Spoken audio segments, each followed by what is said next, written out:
On a Sunday morning in October 1969, a man named Geoffrey Hartley in Leeds woke at 8:30, which was later than he woke on any other day of the week, and lay in bed for another 20 minutes listening to the house. His wife was already downstairs. He could smell bacon.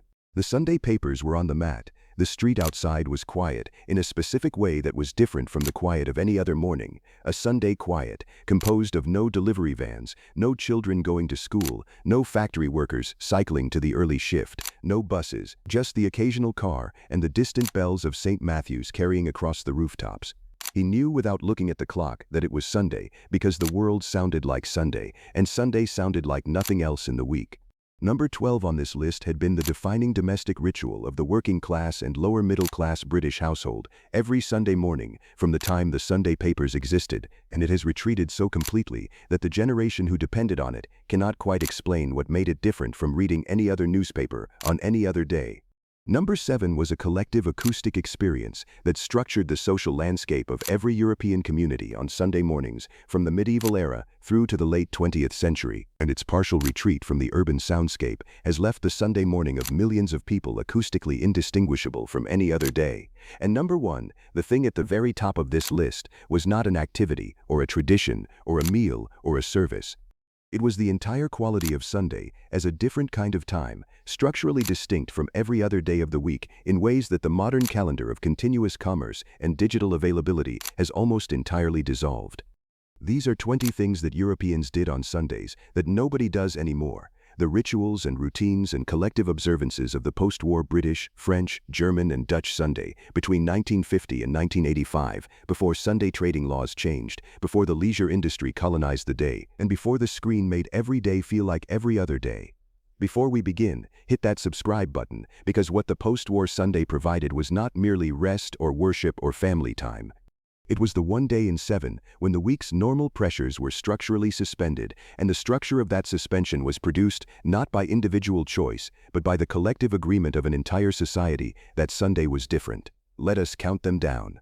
Number 20, reading the Sunday papers in bed. The Sunday newspaper in the post-war European household was not the same object as the daily newspaper. It was a different publication, larger, more discursive, produced for a different kind of reading that could only happen on a Sunday morning when the working week's obligations were suspended and the reader had time to read slowly, to follow an argument to its end, and to share sections with the other person in the bed or at the breakfast table. The Sunday paper in Britain in the 1960s and 1970s arrived through the letterbox as a physical object of substantial weight, containing the review section and the magazine and the color supplement that had no equivalent in the daily edition, and reading it through the morning was a specific Sunday pleasure that required the specific Sunday condition of having nowhere you needed to be before noon. When the daily newspaper moved online, and when digital media made news available continuously, the Sunday paper lost its specific character as the week's deep read. Number 19, attending church and the social world around it. For a substantial proportion of the European working class and lower middle class throughout the post-war decades, Sunday morning meant church, and church meant not merely the service itself, but the entire social world that surrounded it. The dressing in best clothes, the walk to the church in which you passed your neighbors also dressed in their best and heading in the same direction. The social conversation after the service on the church steps and in the churchyard, the connections maintained and renewed, and the news exchanged in the specific social context of shared religious observation. A working-class family who attended church regularly was not merely performing a religious obligation. They were participating in the most regular and most broadly attended communal social event in their community's weekly calendar, an event whose social function persisted even when its religious meaning had faded for some participants. When church attendance declined sharply through the 1970s and 1980s, the social world around the Sunday service declined with it. Number 18, the Sunday roast and its preparation. The Sunday roast was not merely a meal. It was a weekly institution whose preparation structured the entire Sunday morning, whose timing required the coordination of every household member's activities, and whose consumption at a specific hour assembled the family at a table in a way that no other weekly event demanded, with the same consistency. The joint went into the oven at a specific time, calibrated against the return from church or the morning walk. The vegetables were prepared in a sequence whose timing the experienced cook understood precisely. The Sunday roast at 1 o'clock was the anchor of the Sunday timetable, and the timetable that surrounded it gave the entire day a structure that the evening meal on any other day of the week did not provide. Number 17. The Sunday afternoon rest. After the Sunday roast, the post-war European household entered a period of collective rest that was understood as a natural consequence of the meal and as a specific feature of Sunday. The father who fell asleep in the armchair after Sunday dinner was not being lazy. He was participating in a recognized Sunday ritual whose legitimacy rested on the general social agreement that Sunday afternoon was for rest. When the shopping center opened on Sunday afternoons, and when the leisure industry developed the Sunday afternoon schedule of professional sport and retail activity, the Sunday rest was not abolished by individual choice. It was abolished by the elimination of the structural conditions that had made it possible. Number 16. Listening to the BBC Light program on Sunday afternoon. The BBC Light program, which became Radio 2 in 1967, broadcast a Sunday afternoon schedule designed explicitly for Sunday listening. Two-way family favorites, which connected families in Britain with relatives serving abroad in the armed forces through a joint BBC and BFBS broadcast, was the Sunday lunchtime program that the working-class British household listened to with a specific emotional attention that daily programs never commanded. Family Favorites was Sunday. Sunday was Family Favorites. When the program ended in 1984, and when the radio landscape fragmented into dozens of channels serving specific demographics, the specific Sunday afternoon radio culture that had structured the post-war household's leisure time for 3 decades ended. Number 15. Visiting relatives without prior arrangement. The Sunday afternoon visit, in which family members appeared at each other's doors without advance telephone call or arranged appointment, was a specific feature of the post-war European Sunday that rested on 2 assumptions. That Sunday afternoon was the time when people would be at home, and that an unannounced visit was a social pleasure rather than a social intrusion. A family that drove 20 miles on a Sunday afternoon to visit the grandparents, arriving at the front door without notice and being welcomed in to find the kettle already on, was participating in a Sunday social culture in which the household's Sunday afternoon availability was assumed rather than negotiated. When the mobile phone made advance arrangement effortless, and when Sunday's range of alternative activities made the assumption of availability untenable, the unannounced Sunday visit became first unusual and then socially inappropriate. First pattern break. Here is where things get interesting. Because the practices described so far have all been domestic or familial. But the next entries describe the public dimensions of the post-war Sunday, the collective outdoor and community practices that made Sunday visibly different from other days in a way that every resident of a working-class European neighborhood could see and feel, and that the modern Sunday, with its traffic and its open shops, has entirely replaced with a day that looks and sounds and moves like any other. Number 14. The Sunday afternoon family walk in the park. The municipal park, built in every British, French, and German city as a Victorian provision for the working class, was designed specifically for Sunday use, and its Sunday afternoon population in the post-war decades was the closest thing that the urban working class had to the country estate promenade. A working-class family in the park on a Sunday afternoon in the early 1960s was performing a social activity that was simultaneously exercise, social display, and encounter with neighbors, the specific Sunday pleasure of being outdoors in public space without the pressure of any destination or schedule. The park was where you saw people, where you were seen, where the week's social news was exchanged in the specific relaxed register of the Sunday afternoon promenade. Number 13. The Sunday closure of all shops. Before the Sunday Trading Act of 1994 in Britain and the equivalent legislation across continental Europe, the closure of all retail premises on Sunday was a legal requirement that produced a Sunday streetscape completely different from any other day: shuttered shops, empty car parks, quiet high streets in which only the church, the pub, and the newsagent occupied their normal positions. The Sunday closure was experienced as a constraint by some and as a liberation by others, but what it was experienced as by everyone was a structural difference, a day that was legally and commercially different from all other days. When the Sunday Trading Act opened the shops and when online retail abolished the concept of trading hours entirely, the Sunday streetscape became indistinguishable from any other day's streetscape. Number 12. The Sunday paper round and the newsagent as Sunday institution. The Sunday newsagent was not merely a shop that sold newspapers, it was the one retail enterprise that operated on Sunday when all others were closed, and its Sunday morning opening made it a community hub in a way that it was not on any other day.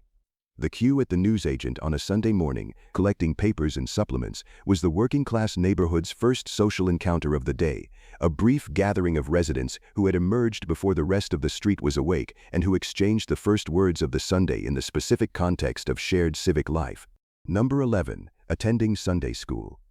The Sunday school occupied the Sunday morning of working-class British and European children from the late Victorian era through to the early 1970s, providing structured occupation for children in a way that freed parents to attend the adult service, prepare the Sunday dinner, or simply have a quiet house for 2 hours. A child who attended Sunday school in the early 1960s was learning moral and community values that the secular school curriculum did not teach in the same register, and was learning the social geography of their neighborhood through the community of the Sunday school class. Number 10. The Sunday evening service and evensong. The Sunday was structured by 2 services rather than one in the post-war European religious calendar: the morning service, that the majority attended, and the evening service, evensong in the Church of England tradition, that provided a quieter, more contemplative complement to the morning's social energy. The Sunday evening walk to evensong, through streets already quiet, with the specific Sunday evening quality that preceded the week's return, was a different kind of Sunday observance from the morning service, more private, less social, oriented toward the close of the day and the week, rather than their beginning. Second pattern break. This next one is where the most intimate Sunday memories lived, because the practices described so far have been public or collective, requiring the participation of the community or the attendance at a shared venue.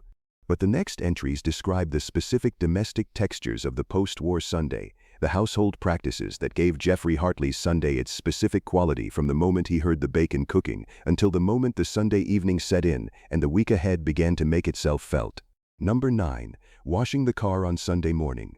The Sunday morning car wash was a ritual performed in the driveway or on the road outside the house, with a bucket, a sponge, and a chamois leather, in the specific Sunday morning context of having time to perform the task with proper care rather than the rushed maintenance of the working week. The Sunday car wash was simultaneously practical, social, and mildly competitive in the way of a community that took pride in its possessions, and the man washing his car on a Sunday morning was likely to exchange words with the neighbor doing the same and to achieve a standard of cleanliness that no automated car wash has ever matched for the specific satisfaction it produced. Number 8. The Sunday evening bath before the working week. The Sunday evening bath that prepared the week's first working day was a domestic ritual in the household that bathed weekly rather than daily, conducting the weekly ablution in the specific knowledge that Monday morning was coming and that the week's cleanliness standards needed to be re-established before it did. The Sunday bath was a threshold ritual that marked the transition from the Sunday's different time back into the week's demands, a private act of preparation that the daily shower has replaced with a routine that carries no specific day's meaning. Number 7. The sound of church bells across the community on Sunday morning. The Sunday morning bells provided not merely a sound, but a public acoustic announcement that Sunday had begun, that the community was marking its weekly rhythm together, and that the world was about to organize itself differently from how it had been organized on Saturday. The church bells of Sunday morning were the community's collective alarm clock, the shared signal that the different kind of day had arrived, and their retreat from the urban soundscape has left the Sunday morning without a specific beginning in millions of communities. Number 6. Cooking the Sunday breakfast as a special occasion. The Sunday breakfast was different from the weekday breakfast in the specific way that Sunday was different from every other day. It was larger, slower, more elaborate, and more communally conducted. The Sunday fry-up was prepared in conditions that the weekday breakfast never permitted, with time to cook everything properly, with the household assembled at the table rather than eating in shifts, and with the bacon smell that Geoffrey Hartley detected from his bed serving as the sensory signal that the Sunday had begun in its proper mode. Its replacement by the rushed weekday routine on every day of the week, including Sunday, has left the week without the specific morning pleasure that the Sunday condition once provided. Number 5. The silence of Sunday trading laws on high streets. The silence of the Sunday industrial district, in which the factories and workshops and warehouses that produced the week's noise were closed and quiet, was a specific environmental feature of the working-class European Sunday that modern continuous production has entirely eliminated.